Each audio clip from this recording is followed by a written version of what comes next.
Have you ever wondered how the Earth stays in orbit around the Sun? I mean, the pull of gravity is stronger the closer you are to the Sun, so you'd think that if the Earth got bumped slightly towards the Sun, like if you jumped or something, then the Sun would pull just a little bit stronger, tugging the Earth yet closer still, at which point the Sun's pull would be stronger yet again, and the Earth would spiral into its eventual doom.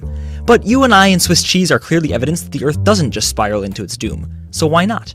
Well, when the Earth does get pushed a little bit towards the Sun's pull speeds it up a little bit too. So even though the nearby Sun's pull is stronger, the Earth will be going fast enough that it overshoots and ends up farther away from the Sun. Of course, the Sun's pull slows it down again in the process, at which point the Earth turns back and starts the cycle all over again. The amazing thing is that the two effects of speeding up plus stronger gravitational attraction perfectly balance, so that the Earth stays in its orbit the same way a marble stays at the bottom of a bowl, even if it gets knocked around a little bit. This balance is very special indeed. It's highly dependent on the strength of the gravitational force and the number of dimensions we live in, and in fact, these stable orbits only exist in a three-dimensional universe.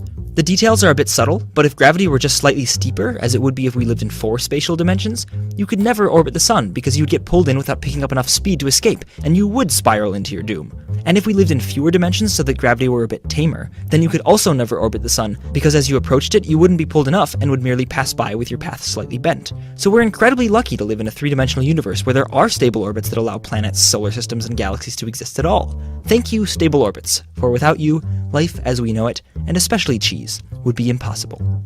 P.S. An awesome down-to-earth example of stable orbits are the hyperbolic funnels that you often see at museums or in shopping malls. The physics is almost identical to the stable orbits of planets, satellites, and moons, and the only reason the coins in the funnels, or satellites around the Earth, eventually do spiral into their doom is because they lose energy to friction and thus shift down from one stable orbit to another, until eventually their orbit coincides with the ground, which is called crashing.